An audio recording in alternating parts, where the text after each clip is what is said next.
Okay, magandang gabi po sa lahat and a blessed evening to each and everyone na nanonood po via Facebook Live.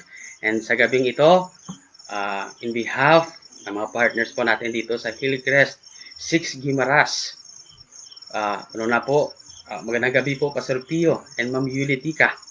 No, sa lahat ng mga pastors na bumubuo ng Higher Ground Baptist Missions throughout the whole Philippines. Magandang gabi po sa inyong lahat. Mayungid nga gabi sa inyong tanan. And of course, sa amon nga Senior Pastor Yuwil Tika, Ma'am Tin, and sa Ate Debbie, Denise, magandang gabi po sa inyo. And of course, sa mga preachers and pastors po ng Hillcrest, magandang gabi po sa inyong lahat. So sa gabing ito, I was so blessed na binigyan po tayo ng opportunity na makapag-share po ng salita ng Diyos, and the same time, i-share po namin yung paano kami po nagsisimula ng gawain po dito. So, pero bago yan, mangga, baho, na Guimaras. Guimaras is well known sa mangga. Dahil po yung mangga po dito, iba yung tamis at saka yung texture niya is mapino. According to the research, konti lang po yung ibibigay ko na idea. Depende po yan. Una, sa variety po ng mangga. Pangalawa, yung sa lupa. Kaya nga po, kung gaano katamis yung mangga ng Guimaras, ganon din po magmahal ang taga Guimaras. Okay. So, sa gabing ito, I will share to you kung paano kami po nagsimula ni Maymay, paano kami po nag-start ng ministry dito, and paano po kami naka-connect sa Hillcrest or sa Higher Ground Baptist Mission. Way back few years ago, so nakita ko po si Maymay. Eventually, hindi niya ako nakita kasi andun po ako sa Kubo. During that time, nung hindi pa siya po nakapagtrabaho abroad, so nandito pa po siya. So, nakita ko po siya. And few and in one occasion's birthday ata yun, so she was invited and invited din ako kasi nga grupo, may group of friends, a circle of friends, dumarami. So, nung time na yon, okay, nakita kami, so nothing happened. So, nung hiningi ko yung number niya, syempre, medyo na sa akin kasi nga yung text ko sa kanya, ang haba dalawang letter lang, HI, hi, parang gano'n lang.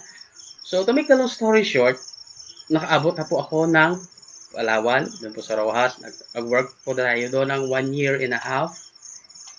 And so 1 year and a half, so hindi kalooban po ng Panginoon na doon po ako magstay or doon po ako makahanap ng asawa, and bumalik po ako ng Guimaras. And bumalik po ako ng Guimaras noong June. So tamang-tama, yung kaibigan niya, nagbigay niya yung number.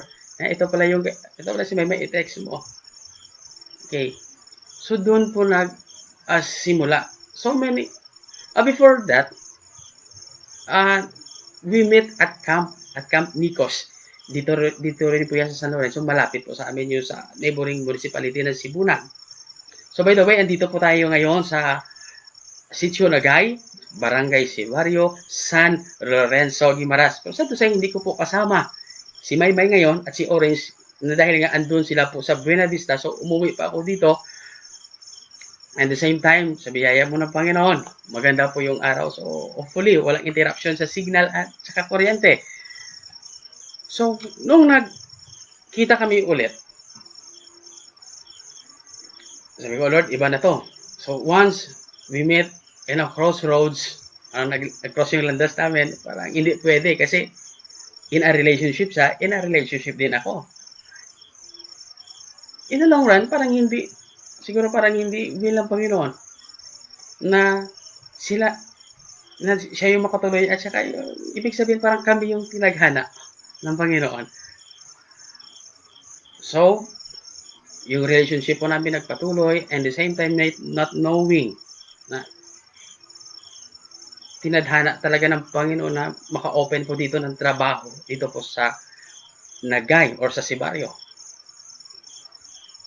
So, to make a long story short, so habang siya ay nagtatrabaho, hinihintay ko siya. So, nag-aaral din ako and the same time, last, pupunta na po tayo how we start a ministry. So, bago po kami kasal, yung panganay niyang kapatid na si Kuya Joel from Mindanao, so umuwi po dito yung buong pamilya niya and then yung hindi ko yung makalimutan yung sabi niya, oh, pastor ka pala. So, you should start a ministry here. You start your ministry reaching sa kanyang relatives and family and relatives. Kasi yung barangay na ito, lahat po kamag-anak ni Maymay. Kaya nga po yung trabaho po dito, sabihin po natin ay hindi po basta-basta. Lahat po dito kamag-anak ni Maymay throughout from boundary hanggang po sa neighboring barangay kamag-anak niya po. Kaya nga po nung nagsimula kami, well of course, after we got married, so okay, medyo hindi pa ako ready magtanggap ng kasi alam ko po when we start pioneering work, mahirap po kasi nga po nakita ko po yun sa buhay ng lolo ko nung nag-start siya po, naalala ko pa po noong grade 1 hanggang grade 3 po ako, sumasama po ako ng morning devotion from 4 o'clock in the morning, gigising po siya, isasama ako, pupunta ng church at doon siya po mag devotion, prayer time. Kaya nga po ang tindi ng kaya nga po when sabi na pioneering, parang sabi ko Lord, parang hindi ko kaya. Sabi ko Lord, I will pursue siguro yung sa iba.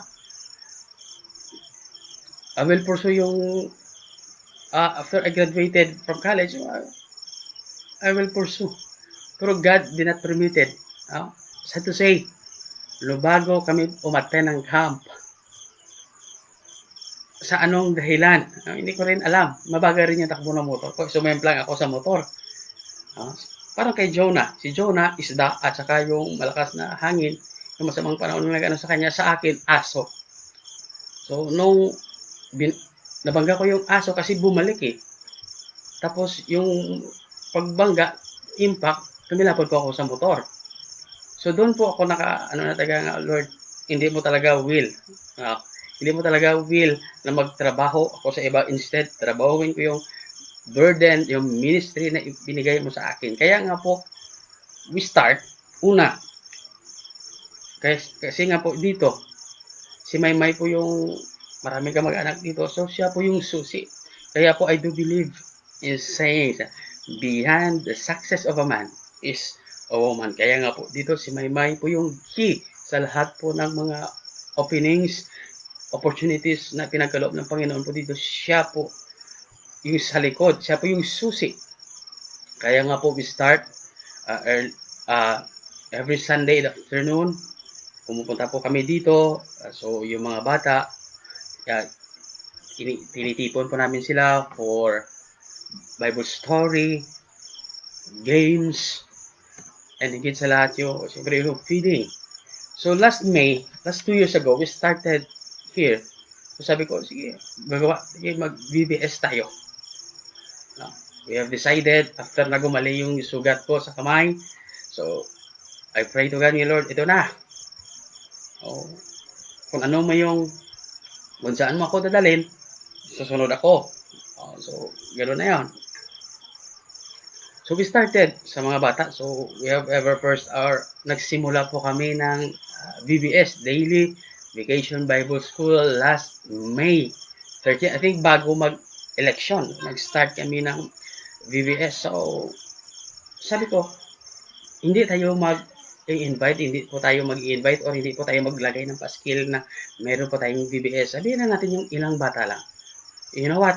Bago mag-end yung araw, so nakapag-ano po kami ng mga bata na 45 to 50 mga bata. So nagsimula po kami sa ilalim ng mangga.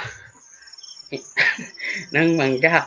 So, we are blessed here at Nagay. Kasi nga po, si nanay mayroon 3 puno ng mangga. Maliban po, meron din Indian mango. Pero ito, totoong mangga po ito. Mabuti nga lang kanina, hinanap ito. Meron pa natitirang isa.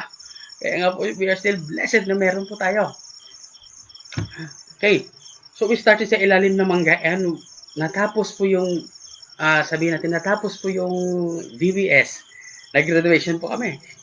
You know what? Sa ilalim ng mangga. So, yung mga bata, syempre sabi ko, okay, ano kayo, suot kayo ng magagandang damit, okay. Yung isang bata, sabi niya, Pastor, alam mo ba, hindi na ako sasama na piyesta sa kabilang barangay. Kasi graduation ngayon ng BBS, eh. Mas excited yung mga bata na umattend ng BBS. Kasi alam nila na maliban sa food na we have prepared, we also prepared tokens. Prepared natin yung notebooks, ballpen, etc. Kaya nga po natapos yung VBS na yon, sabi ko, ito na. So, nagsimula na kami. So, yung isa pang ano namin kasi nga po, sabi ko parang mahirap. Oh, mahirap mag-start ng ministry na walang nating backup. Mahirap. So, one time, habang nagmumuni-muni kami ni Maymay, she introduced me to Pastor Riuel Tika. Sabi niya, try natin kaya i-contact, i-reach out si Pastor Riuel. Try natin i-contact kasi nga sabi niya, doon sa Hillcrest. So, hindi po kami nagdalawang we prayed. So, yung unang in-approach ko, nga tulungan kami. So, yung response, negative siguro, hindi kalooban ng Panginoon. So, we approach Pastor Riuel Tika through messenger. So, hinanap siya po namin. And after we message, after a while, nag-response siya. Sabi niya, okay, send me your ministry every Sunday. Kung ano po yung gawain, send out more, yung mga pictures. Okay. So, ganun po yung nagsimula. So, last September, nung pumunta po kami ng Higher Ground Baptist Mission doon po sa Malabon. So, we are very blessed and excited. And kami po yung nagpapasalamat sa Panginoon for the breakthrough na ibinigay niyo po sa amin. Kasi I was praying, Lord, tatanggapin ko ito. Tulungan niyo po ako na makahanap ng tao na tutulong po sa amin. No? Tutulong po sa amin to guide us. Kasi nga po, mahirap eh. So, nung pumunta kami ng Malabon, and pagdating touchdown ng Manila, siyempre kasama ko po si Orange and si Mai. So, kaya nga po sabi, Hillcrest Family Life Baptist Church. Hindi kasi family is life. Kaya po, sinama ko pa si Orange 1 year and 2 months. So, umattend po kami ng Higher Ground ang conference doon po sa Higher Ground. And you know what? Habang pasakay po kami sa taxi, nung time yun, uso yung tukhang. Yung tukhang. Sabi ng taxi driver, okay, saan ba kayo pupunta? Sabi ko, sa Maria Clara Street. Doon po sa Malabon. Sa Malabon International Baptist Church. Doon pala kay Pastor Bishop Pio. Nagtaka ko, bakit alam niya? Kasi sabi niya sa akin, pastor ka. So, minto si pastor ka pala. Okay po. Nung binigyan ko po siya ng pasalubong, isang pack ng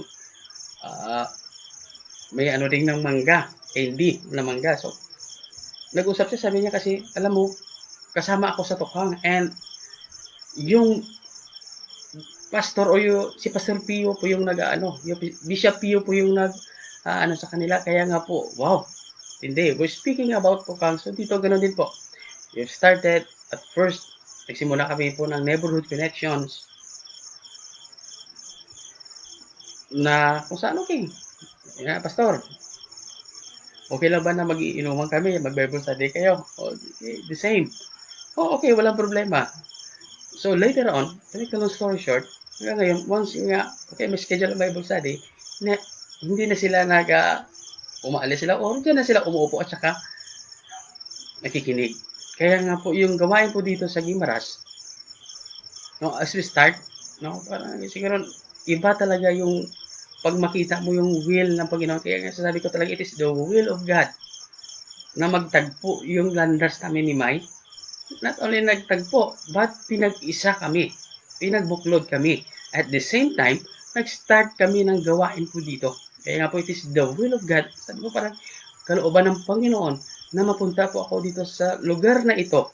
No, sa tamang tao, sa tamang panahon, sa tamang organisasyon, or sa tamang pastors po na mag-guide po sa amin throughout sa aming journey po dito. Kaya nga po ngayon, last April 15, 30 to 15 I think, pumunta po dito si Pastor Yuel at ang kasama niya po yung team. So dito po, pumunta sa po dito, at nakita niya pong lugar, and the same time yung lupa na kung saan po gagawin, itatayo yung church building. And during that time, nung pumunta po sila dito, so doon po kami po sa baybay o sa labasan. Doon po kasi yung bahay ni Ate Daisy, yung pinagamit niya po yung bahay niya for free. Hindi kasi we are free gamitin yung bahay. Doon muna kami nagtipon-tipon. So hanggang last December or before December, we are praying nga, Lord, mas maganda siguro na meron na talaga, magsisimula na tayo. Maganda siguro, Lord, na meron na tayong building, church building na kung saan pwede po kami makapaggalaw ng maliwalas kasi nga po medyo masikip. And nung time na yon, last December, we have started, and right now yung update po sa gawain po dito, sa ngayon, almost 60 to 65 or 70% na nandyan na po. So nandyan na po yung mga poster, ready na po yan na lalagyan po ng atip at bubong. So please continue to pray for us. Pray for us sa gawain po dito, and we know it is siguro yung time na the harvest is truly plenteous. It is harvest time sa dakong ito. Kaya nga po, we need your prayer. We need your support here sa trabaho po dito namin sa Gimaras. As of now, pasalamat po kami sa mga partners na binigyan po tayo dito ng mga gamit. Sa ngayon, we are using internet connection dito po sa amin po sa Nagay. So far, maganda yung connection. And kaya nga po dito po ako nag-live ngayon. So bago po ako mag-share ng salita ng Panginoon, magre-render muna ako ng special number. Pero yung mga kasama ko sana nakakanta, parang alanganin eh. Kaya nga sabi niya, Pastor, ikaw muna. O sige, ako muna mag-solo sa gabing ito, and the same time, pagkatapos ko pong kumanta, so we will have a Bible scripture reading, prayer, and mag-share na po ako ng salita ng Panginoon. So sa gabing ito, I will sing, o kakatayin po yung higher ground in connection sa pag-aaralan po natin sa gabing ito.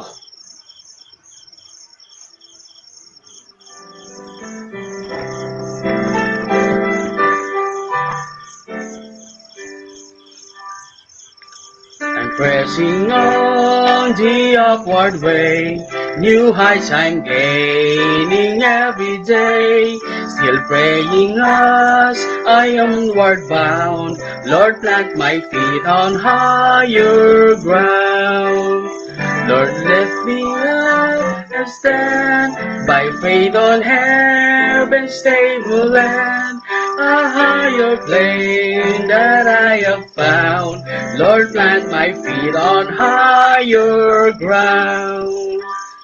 My heart has no desire to stay where doubts arise and fear dismay. Though some may dwell where these abound, my prayer, my aim is higher ground.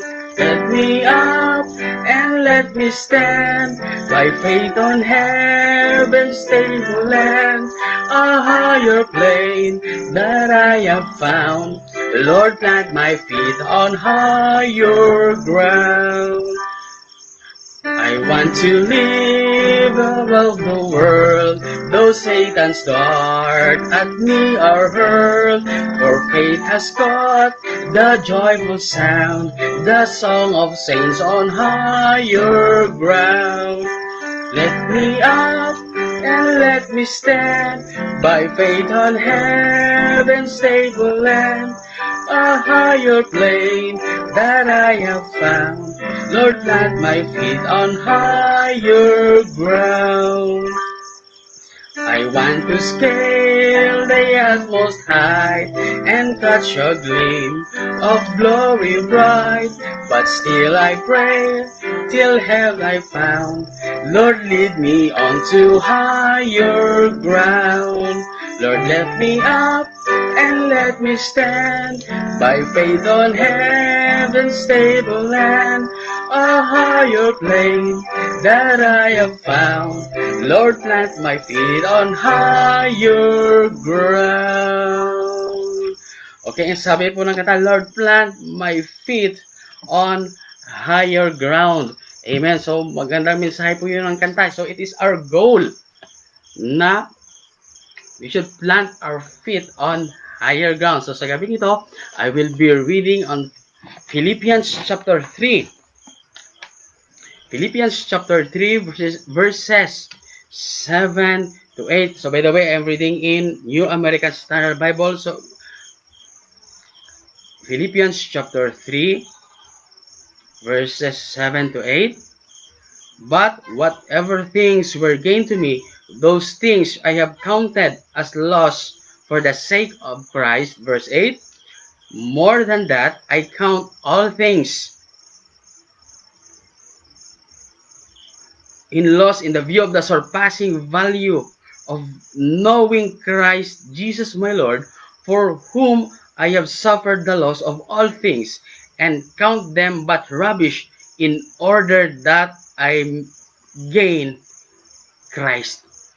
So may the Lord bless us. Ang salita, let's pray. Father in heaven, we're so grateful and thankful sa gabing ito. Salamat po sa magandang panahon na ibinigay niyo po sa amin.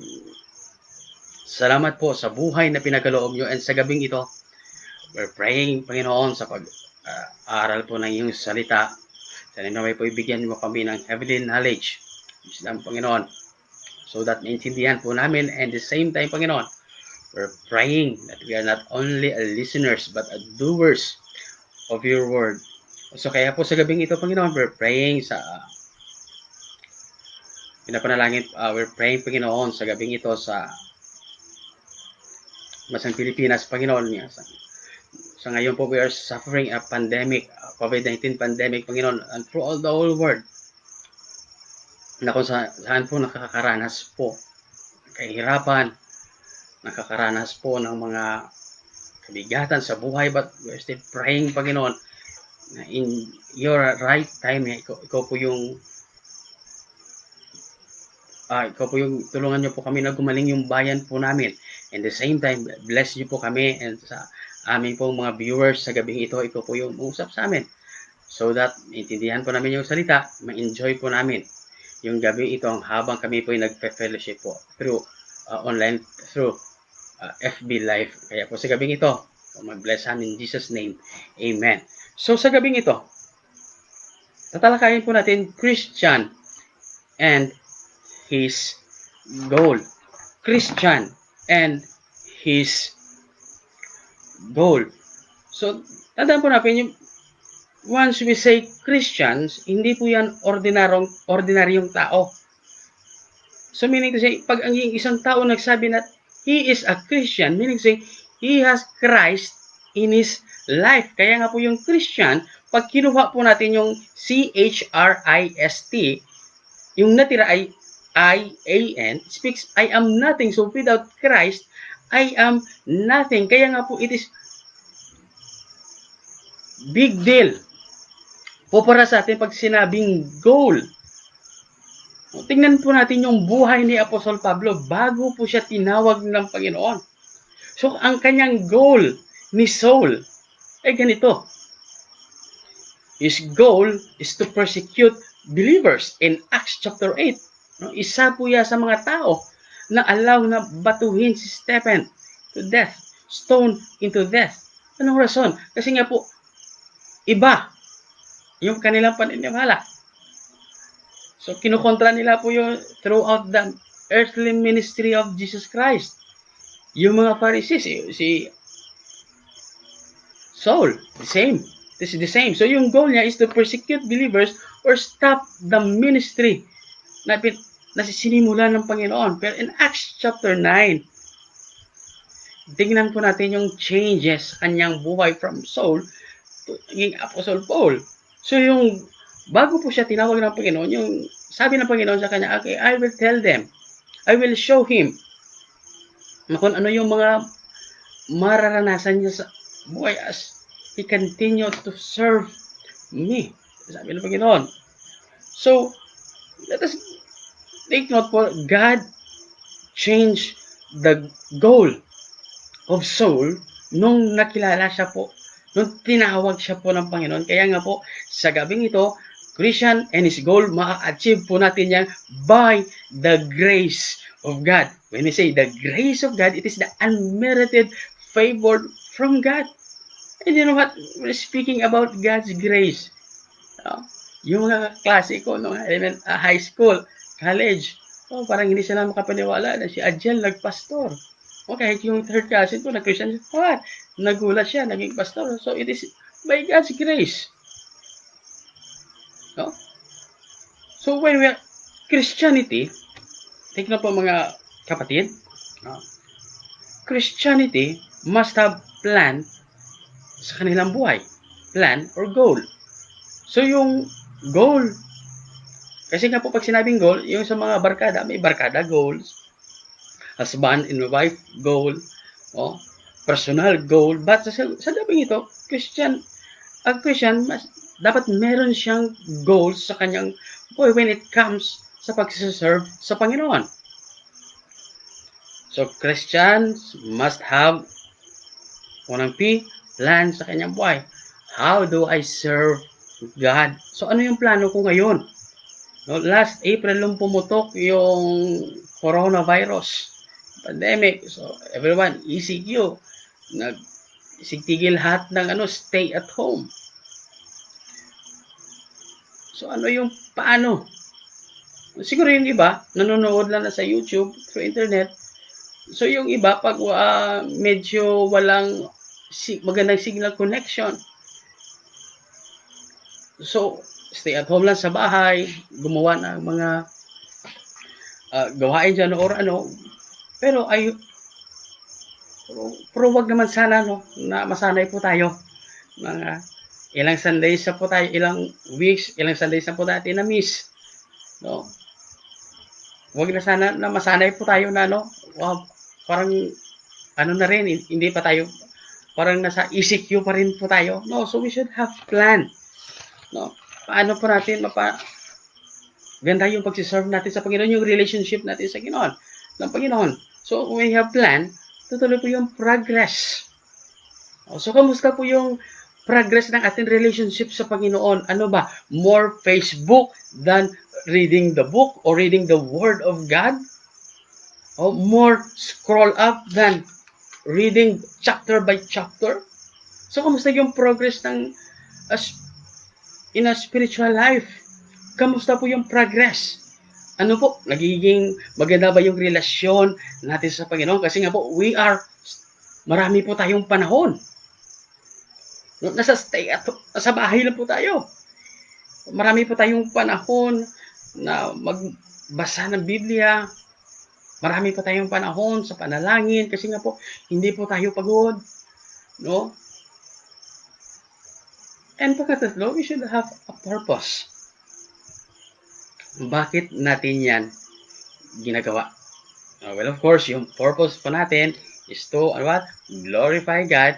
Ang purpose na po ng Panginoon sa buhay natin is to grow up, na ma-reach out po natin yung standard na binigay ng Panginoon. Meaning to say, gusto ng Panginoon sa buhay po natin is to, ano po tayo ng spiritual maturity. Maging mature po tayo in spiritual. So, we are speaking about goal. Ito yung batayan natin na dapat natin ma-reach out. Kaya nga po, without goal, hindi po natin ma-achieve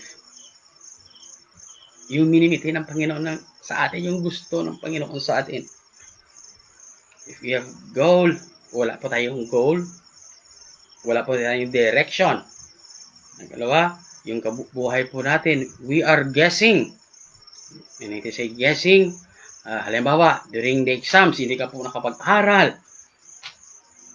Kasi nga po, wala naubos yung panahon mo sa panonood ng mga ano dyan na para matanggalan yung boring, yung boredamping yung buhay. Kasi nga po walang magawa, walang trabaho kasi ECQ, GCQ, from ECQ to modified na. Eh yung parang guessing yan eh. Without our goal, parang guessing yan. Halimbawa, pag hindi mo yung alam yung sagot, nagbasa ka ng question. So, usually, yung exam, A, B, C, D, apat eh. So, ginagawa mo, mini, ni, mo. Yung mo, doon sa B. So, yung nilagay mo, B. So, yung chances na sabi natin na mag-correct yan is 50-50 or mas mababa pa yung chances. Kasi nga, sa apat na sagot, select mo yung tama. Minsan yung tatlo. Yung mali, isa yung tama. So that will be, sabi na pag wala tayong goal, especially sa pagsiserve sa Panginoon in our spiritual life, then you're guessing. Do you know the song Que Sera Sera? Oh, Que Sera Sera. What happened will be. Our future is not ours to be. Que Sera Sera ang buhay po natin. Que Sera Sera yung Christian life po natin, yung spiritual life po natin. If we do not aim, if we do not reach yung goal na binigay ng Panginoon sa atin. Okay, kaya nga po, it is very confusing and difficult, especially sa panahon ito. Siguro may mga fellow Christians din tayo, baka nanghihina na. Nanghihina na yung faith din sa Panginoon. Kasi nga, ganon. But sa gabing ito, meron po tayong tatlong bagay na pag-aaralan kung saan it will help us to establish, to develop, to maintain, and to keep follow. Una, develop our faith in Christ. Word, develop our faith in Christ. Develop means to grow. 2 Peter chapter 3 verse 18, but grow in the grace, by the grace of God.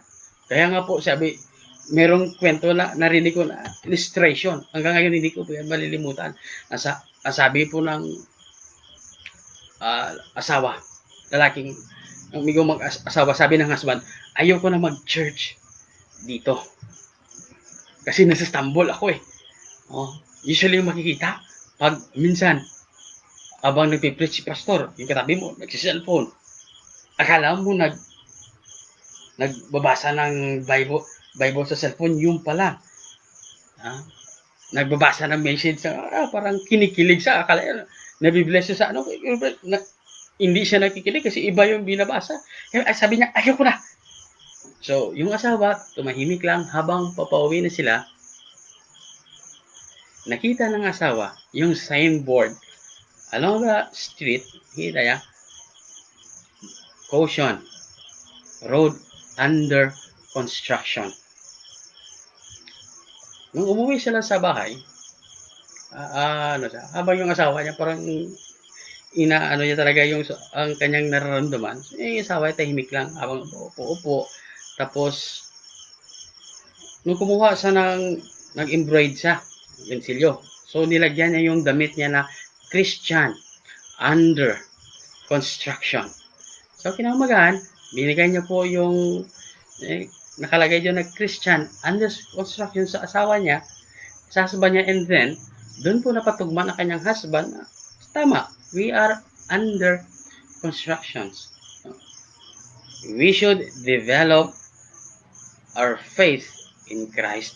Tandaan po natin mga kapatid, Hebrews 11:6, without faith, it is impossible to please God. No? Hebrews chapter 11 verse 1, it gives us the full definition of faith.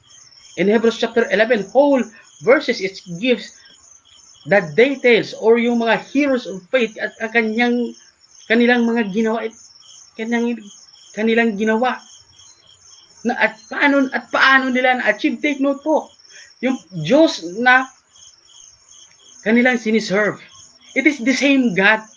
Kaya nga po, we should have a goal in life. We should develop our faith in Christ. Tandaan po natin mga kapatid, after this pandemic, yung isang sumusulpot na yung problema, it speaks about depressions. Depression sa ano? Kasi nawalan ng trabaho, nakaramdam ng hirap, ng gutom, yung iba gusto na lang magkamata. Tapusin yung buhay, kitilin yung buhay kasi nga po dahil nga sa kahirapan. Tandaan po natin mga kapatid, na we should develop our faith in Christ. Tandaan po natin, Christ is the greatest solution in all human problems. Christ is the greatest solutions to all human problems.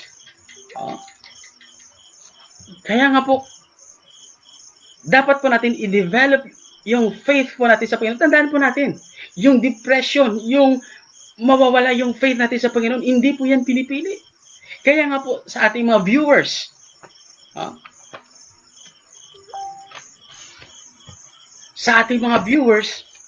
dapat natin that Christ is the greatest solution to human problems. Kaya nga po, honestly, kami po ay na-amaze sa buhay po ni Pastor Yuwen, Ma'am Tin, no?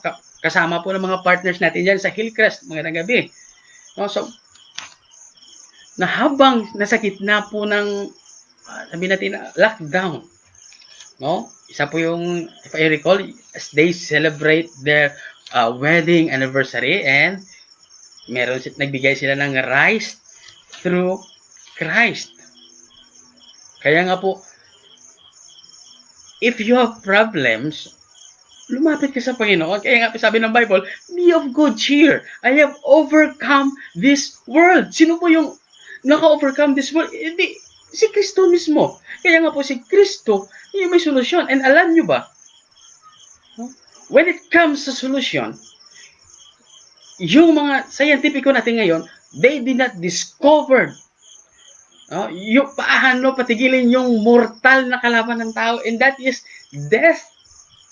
Kaya nga sabi ni Kristo, be of good cheer, I have overcome this world. Even mismo yung death, you overcome it. Kaya nga po, when it comes to solution, isa lang masasagot ko yan, Jesus is the answer. In Psalms 32 verse 10, Psalms 32 verse 10, many are the sorrows of the wicked, but he who trusts in the Lord, loving kindness shall surround him. See? Iba talaga. Pangalawa, Christ is the greatest provisions to all human needs in physical or in spiritual. Sabi po ng salita ng Panginoon, hindi lang ang tao nabubuhay sa tinapay lamang, hindi sa bawat salita na lumalabas sa kanyang bibig. So Christ is the greatest provision to all human needs. Sabing provisions, Andiyan na lahat kay Kristo eh. Kaya nga, when it comes sa pagbibigay ng solution, provision, God is good. Even in the midst of pandemic, of crisis na inaharap po natin. So, pangatlo, Christ is the greatest promotion to all human achievement. Christ. Kaya nga po, dito po sa ikatatlo, kaya po gusto ko pong i-share yung message na ito, especially po sa buhay ni Apostol Pablo. Sinabi niya ang lahat ng achievement niya, it is a rubbish. Para dumi ng hayop sa ibang version, na kung saan, without Christ, all our achievements is in vain. Kaya nga po, Matthew chapter 16, verse 26, 16, 26. For what will a man be profited if he gains the whole world and forfeits his soul? Or what will a man give in exchange for his soul? Kaya nga po nung time, nung malapit na po ako graduate sa seminary, may nagtanong po sa akin, yung isa kong tita, sabi niya sa akin, hindi ka ba naiinggit? Saan ako maiinggit? Kasi, yung kabatch mo ngayon, SPO2 na. Siyempre, after I graduated in high school, so aral po tayo ng criminology, isang university po sa Iloilo. And doon po, akala ko po, yun na yung kalooban ng Panginoon. Pero you know what? I ruined. Sira yung buhay ko. And doon pala, may plano yung Panginoon sa buhay ko. And by the grace of God, nga po sabi, hindi ka ba naiinggit? Hindi ka ba parang inaano niya kasi yung status ng buhay eh. Pag sabihin natin, pastor, siyempre, pastor, sabihin mo parang nasa ano lang, pag professional ka, ganyan, pero iba eh. Iba yung calling. Kaya nga po, Christ is the greatest promotion. Kaya nga po sa harap ng Panginoon, according to Philippians chapter 3 verses 7 to 8, lahat ng achievements ng tao, but kung walang Kristo sa kanilang buhay, it's useless. It's useless. Wala. Kaya nga po, it is very important. Sabihin natin na, yes, we achieve. Marami tayong achievers po tayo. But, maganda po yun, nandun yung Panginoon sa gitna mismo. Wag po natin kalimutan na beyond that every success we ask from God. Kaya nga po si King Solomon hindi siya po, ang Panginoon nagsabi sa kanya, ano yung gusto mo? He did not ask for money, so wealth. He did not ask for everything, but he asked wisdom. So, and wisdom na binigay ng Panginoon sa kanya, he became successful. Kaya nga po, sa ating Christian life, number one, we should develop our faith in Christ. Hebrews 11:6, but without faith, it is impossible to please God. 2 Peter 3:18, but grow in the grace. Minsan, inaalaw ng Panginoon, we are Christians under constructions. That is the effect of grace. Pangalawa, not only to develop our faith in Christ, pangalawa is to maintain our fellowship with Christ. Kaya nga po, pangalawa, doon po tayo sa progress. Maintain our fellowship with Christ or close relationship with God.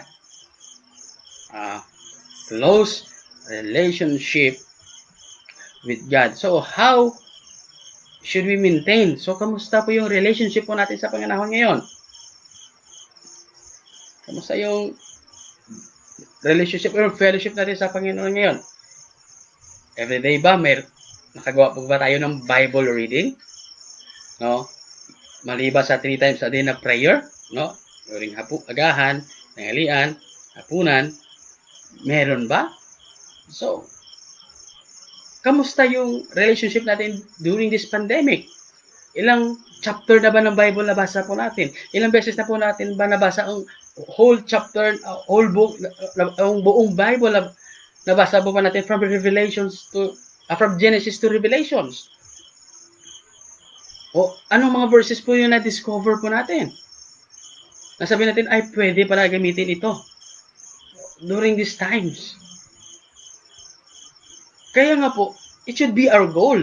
Yung goal po natin is to develop our faith in Christ. Pero pangalawa, to maintain. How should we maintain? By reading. By praying. Do you know na magbasa po ng Biblia?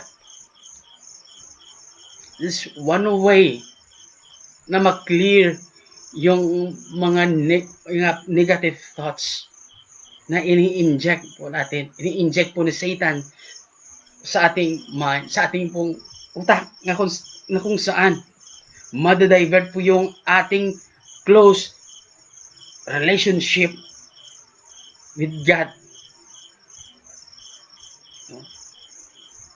In Colossians 3:16, by reading God's word and letting in us richly. I mean to say, paano ba ang Diyos sa ating buhay? Tanda po natin, maintaining our fellowship with Christ or to be with Christ is a guided life. When speaking about guidance, speaking about guided life, it is very important to distinguish, to know that this is the will of God sa ating buhay.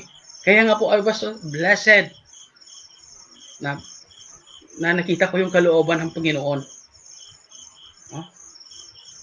Na tinawag niya ako na full-time ministry.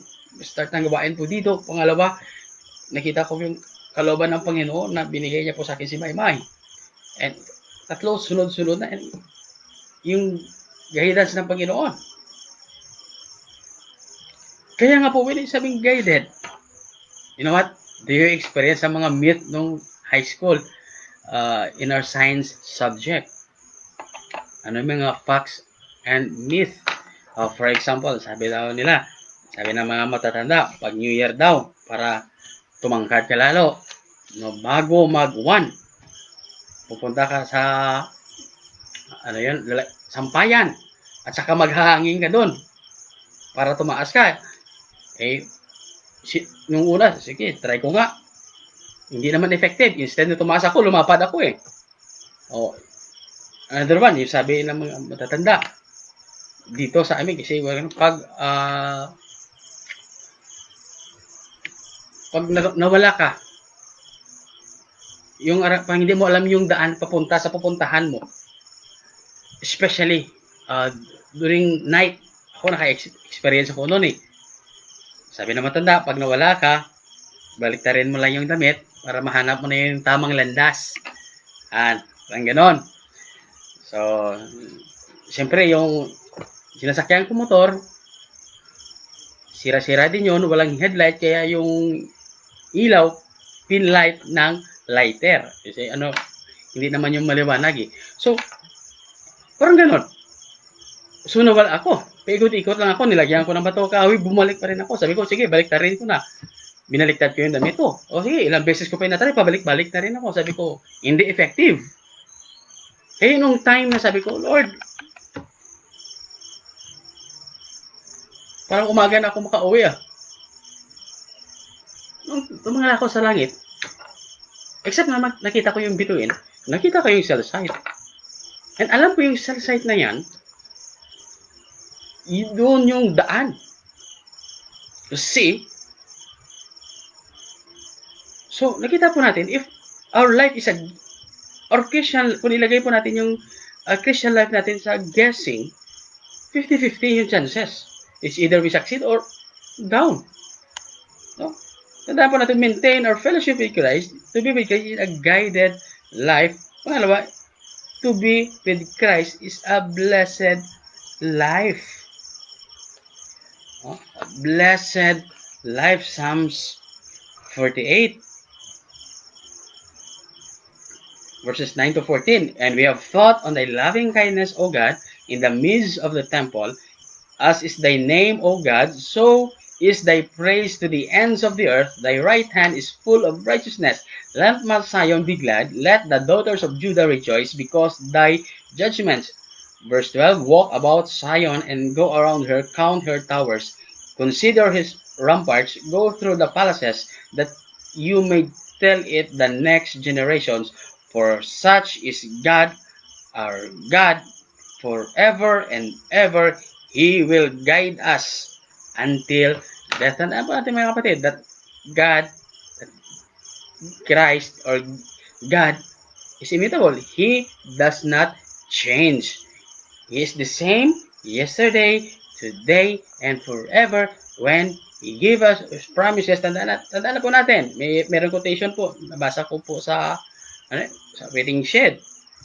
Man's promises are made to be broken, but God's promises are never made to be broken. So, speaking about a guided life, He will guide us. He will guide us. Alam mo, to be with Christ is a blessed life. So many, ano yung ibig ng blessed? Kaya nga, I was fond of, maganda yung, ito yung palagi kong ginagamit yung salita, ang word na blessed. If you have God, you have everything. Even though, nasa paningin ng iba, you are nasa ilalim, or as long you have Christ, you're still blessed. Pangatlo, to be with Christ is a peaceful life. May sabihin natin peaceful. So, merong competition ng mga artist. So, sabihin nito, ano yung peace? Yung kanilang idodraw peace. So, yung iba, parang ala Boracay, malaki yung sunset, mga ibon, parang ganon. So, except sa isang candidate, nag-drawing siya, yung sa background, parang nasa Twister. Yung mga bahay, yung mga baka lumilipad. Tapos yung isang nasa gitna, yung isang kahoy nakatakilid na ganon. Tapos sa gitna, napansin ng mga judges na merong pugad at may ibon na natutulog. See? So that is the peace of God na ibinigay sa atin. Tandaan po natin mga kapatid. Christians, na bago po tayo nakita ng Panginoon, bago po tayo nakilala po natin yung Panginoon, we are alienated from God. We are the enemy of God. But by God's grace, through the life of Jesus Christ, we became the son and daughters of God. So yung sa drawing yun, at the end ng competition, yung nanalo, yung kahoy na nakatabingi, tapos yung ibon natutulog, tapos yung background, yung mga bahay lumilipad. So that is the real definitions ng peace with God. Kahit anong gulo na maranasan natin ko, kahit anong trahedya, crisis, pandemic, as long we should maintain our fellowship with Christ, hindi po tayo mawawalay. Makapagpahinga po tayo. Sabihin natin, maganda pa rin yung tulog natin in spite sa mga trials, circumstances in life. Kaya nga po in Ephesians. So, we still have 10 minutes. Okay. So, natin Ephesians. Ephesians chapter 3.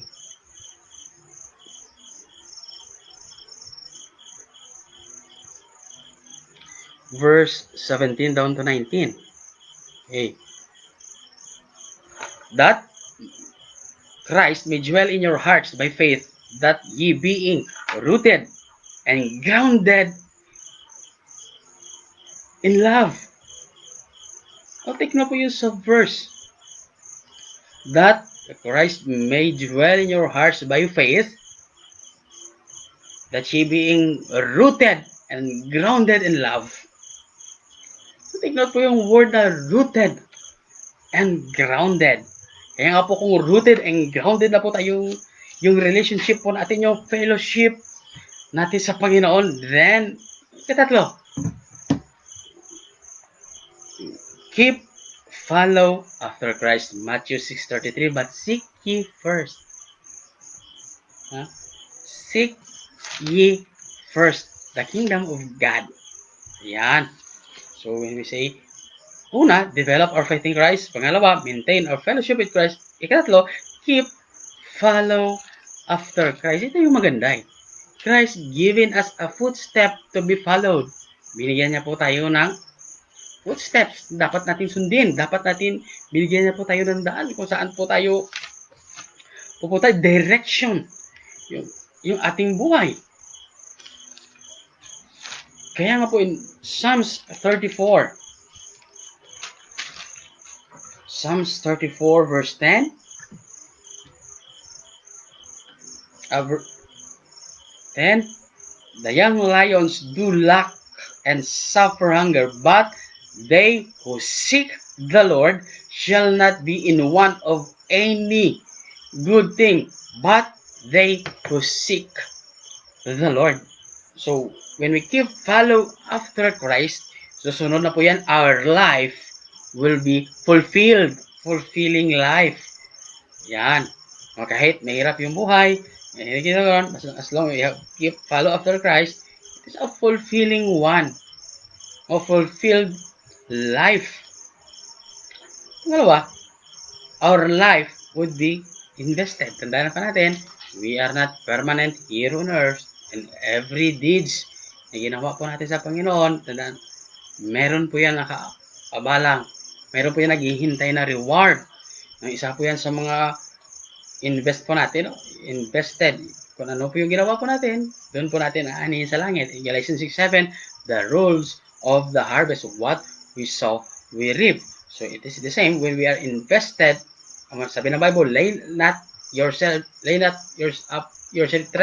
in earth.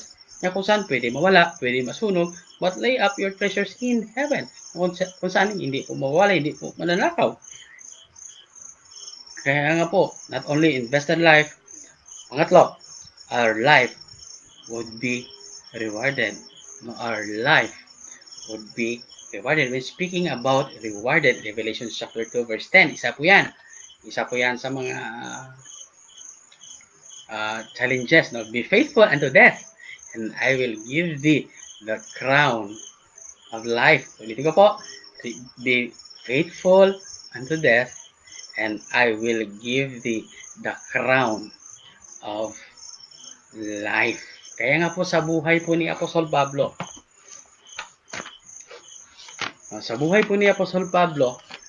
tingnan po natin yung position. No? Yung position niya, estado ng kanyang buhay. Kaya nga po in Philippians chapter 3 verse 7, it is a great reminder from us. Basahin ko po ulit. Philippians chapter 3 verse 7 and 8, but whatever things were gained to me, those things I have counted as loss. But for the sake of Christ, more than that, I count all things to be lost in the view of surpassing value of knowing Christ Jesus my Lord, for I am suffered the loss of all things, and count them but rubbish in order that I may gain Christ. Kaya nga po sa gabing ito, let us just live as a Christian. Let us have a Christian life with a goal. Isa po yung mitiin po natin. That we should plant yung kanta po yun ng higher ground. Maganda po yung message ng kanta. Tayo po yung manalangin. Panginoon, salamat po sa gabi ito. Salamat po sa yung salita na nag-challenge po sa amin, nag-remind po sa amin na dapat na kami po'y merong goal sa aming spiritual life na ma-reach, na maabot po namin yung goal, yung standard mo na makita mo kami na nag-grow spiritually in your grace. Kaya nga po sa gabing ito, bless niyo po yung mga viewers po natin. Bless niyo po yung mga pastors na bumubuo po ng higher ground throughout the whole Philippines. Bless niyo po yung leadership po ni Pastor Pio Yulitica. And the same time, sa kanilang mga anak po, praying kay Pastor Nimrod, Pastor Yuel, and sa kanilang mga asawa at anak. Salamat po sa kanilang mga buhay na kung saan sila po yung naging gaya ng example, encouragement na kami po yung magpatuloy. And sa gabing ito, salamat po sa iyong biyaya na bigay sa amin. Ito ay binabalik po namin sa pangalan ni Jesus. Amen. Okay, magandang gabi po sa lahat.